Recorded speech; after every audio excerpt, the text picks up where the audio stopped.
Čau, čau! Šajā video parādīšu, kā uzfilmēju šādu te mākslas plauktiņu. Plauktiņš ir sievas istabā. Tāds, teikt, viņas pasūtījums. Šādas plauktiņas var arī nopirkt, bet tā man doma bija taisīt viņu lielāku, tā kā lai viņš iedarās tieši sienā, teiksim, tā nišā, kurā viņš ir. Un attiecīgi tas arī pirktais plauktiņš būtu droši vien jāpiezāģē, tāpēc es nolēmu pats uztaisīt, jo nekas tur it kā sarežģīts nav. Video centos taisīt tādu ļoti soli pa soļiem, attiecīgi jūs varat sekot līdzi, varbūt uztaisīt arī kaut ko līdzīgu priekš sevis. Ja kaut kādi jautājumi, droši ierakstiet komentārā, kā arī nospiediet like un subscribe. Un tad jau metamies iekšā video un skatāmies, kā tas sanāca.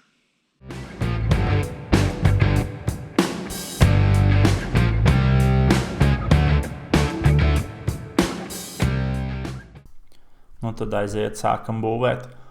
Plauktiņu būvēšu no MDF. Šī man loksne, teiksim tā, mētājās. Bija palikusi no kāda cita projekta, tāpēc izlēmu izmantot MDF. Tāpat arī saplāksnes būtu labs risinājums. Šeit redzam kopējos izmērus. Tātad plauktiņš būs 1,30 m garš un 12 cm plats. Kamēr zāģēju loksni vajadzīgajā garumā, gribēju pajautāt, vai jums interesētu tādi projektu plāni. Domāju, varbūt sagatavot PDF formātā, lai arī jūs varat mājās uzbūvēt tādu pašu projektu vai līdzīgu. Droši ierakst komentārā, ja kaut kas tāds interesētu. Loksni esmu nozāģējis vajadzīgajā izmērā. Šis te atgriezums paliek citiem projektiem, un tagad laiks uzsetapot galda zāģi vajadzīgajā platumā. Te izmantoju iebūvēto lineālu, tas ir gana precīzs. Kad vajadzīgais izmērs iestatīts, tad var veikt zāģējumu. Te nekas sarežģīts, vienkārši katra detaļa savā platumā jānozāģē.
Tad, kad vajadzīgās detaļas ir sazāģētas, laiks ķerties pie frēzēšanas. Izmantošu šo frēzi ar šādu te apaļu uzgalīti, lai iefrēzētu šīs te divas gropes. Gropes palīdzēs mākslas darbu un dekoru stūrīšiem aizķerties un tad sēdēt vai nu tuvāk vai tālāk no sienas.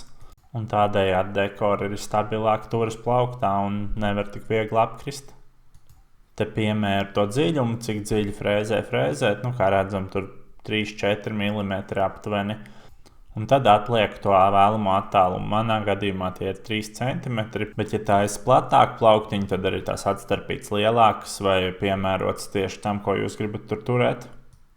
Te ļoti precīzi iestat vajadzīgo attālumu uz frēzes un izmantošu frēzes vadotni, lai frēzējums būtu vienmērīgs un precīzs. Šī ir tā vieta, kur, kā saka, labāk 7 reizes nomērīt un tikai tad frēzēt. Jo tik līdz sāks frēzēt un kaut kas nebūs tā, nevarēs pārtaisīt vairs. Viens pats neuzņemos šo atbildību, tāpēc lūdzu pārliecinieties, ka tiešām ir atlikt 3 cm. Ja tu saki, ka ir, tad sākam frēzēt. Sākumā detaļu nostiprinu pie galda, pārliecinos, ka spīles netraucēs frēzei. Spīles kārtīgi pievelku un tad beidzot varam sākt frēzēt šīs te gropītes. Frēzēšanas procesā galvenais turēt frēzi stabili, lai tā neraujas ne uz āru, ne uz augšu, un tad jau tas rezultāts sanāks ļoti labs. Un vēl svarīgi piebilde strādājot ar MDF, es vienmēr ieteiktu izmantot aizsargmasku un arī austiņas, jo šie putekļi ir ļoti smalki un var ieiet gan acīs, gan ausīs, kas rada liekas problēmas. Tāpēc darba drošība strādājot ar koku un sevišķi MDF ir tiešām svarīga. Šeit strādāja ārā un liekas, vējš jau aizpūtīs tos putekļus, bet patiesībā ir otrādi. Ārā tie putekļi vēja ietekmē visur, un viņi ir vēl vairāk jūtami nekā strādājot iekštelpās, kur nav vējš. Es vienmēr cenšos valkāt gan austiņas, gan aizsargmasku. Tas, protams, ir nedaudz neērti, bet ar laiku pierod, un tev nav nekāds klepus vai nekādas citas problēmas no šī procesa. Un tad jau te aiziet pēdējais frēzējums. Redzat, cik skaisti un gludi. Uzreiz sasūc visus putekļus, lai vējš tos nenēsā, kā arī uz galda var strādāt un nav visas detaļas vienos putekļos. Te jau taisījos visus sākt līmēt kopā, bet pamanīju, ka uz vienas no detaļām ir tādas piededzinājuma pēdas, tāpēc nolēmu to vēlreiz izlaist caur zāģi ar ļoti, ļoti mazu zāģējumu, praktiski noņemot tikai to pašu maliņu.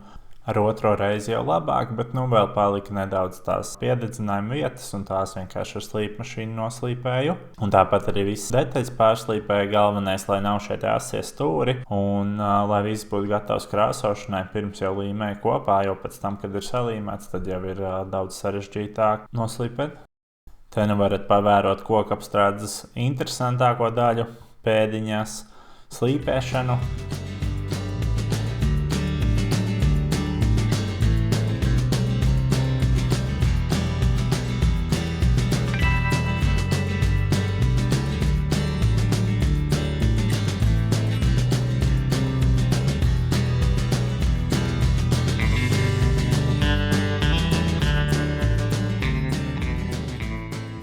Tuvojamies jau noslēdzošajiem soļiem, tātad līmēšana, un izmantoju gan līmi, gan arī skavas ar pneimatisko pistoli sašaušu kopā, un līmi izlīdzinu ar rotiņu, lai tā aizņemtu pēc iespējas, lielāku šo te laukumu, bet arī nebūtu uz tām virsmām, kur tiks uzklāt krāsa, jo ja ir uzlikta līme, tad nokrāsot jau ir ļoti sarežģīti, tāpēc ļoti, ļoti uzmanīgi uzklāju līmi.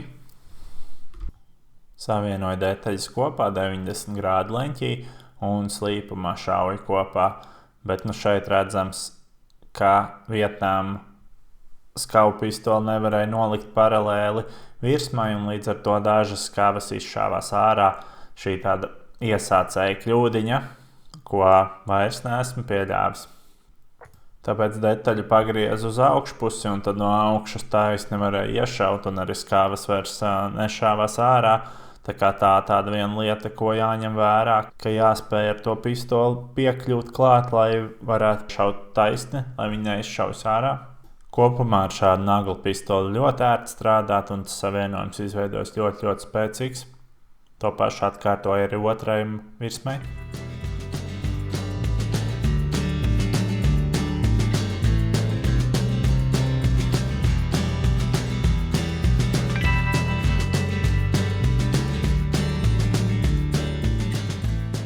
Visu ļoti rūpīgi notīrīju ar mitru lupatiņu, lai visa līme tiktu noņemta nostliekā un būtu vieglāk krāsot.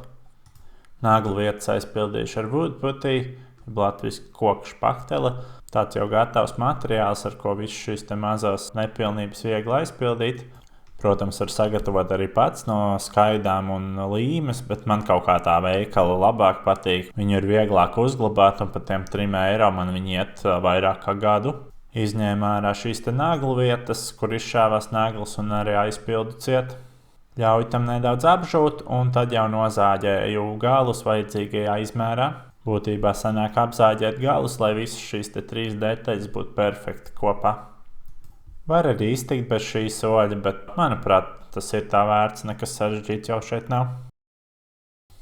Un tad atlieku izmērus caurumiem, caur kuriem plauktiņš tiks stiprināts pie sienas. Lēnām tuvojamies video izskaņai, tā kā gribēju pateikt paldies, ka noskatījies tik tālu, un lūdzu uzspēd subscribe un like, ja patīk šāds saturs. Un, ja ir jautājumi par šo projektu vai par kaut ko citu, droši rakstē apakšā, es atbildēšu uz visiem komentāriem. Te jau viens no pēdējiem soļiem pārslīpēt visu. Galvenais šis te putīs ir nožuvis, un tas jānoslīpē, lai būtu gluds kopā ar visu virsmu. Izmantoju 180 rupjumu smilšpapīru, attiecīgi ļoti smalku, lai tā virsma būtu ļoti patīkama. Un vēlreiz visu nosūcu, lai nav nekāda putekļa pirms krāsošanas. Un te jūs redzēsiet manu superīgo hillbilly krāsotavu, jeb šo kāpnes un vēžu putekļu lapas. Tagad visi krāsotāji droši vien satraucās un uzvedas aptuveni šādi. No! God, please, no! No! Bet ar kaut ko ir jāsāk, un man nav krāsotava, un šī ir realitāte daudziem. Un gribu arī to parādīt. Galvenais jau, lai gala rezultāts ir skaists un viss pasmuko. Nu tad izbaudam rezultātu, un paldies, ka noskatījies!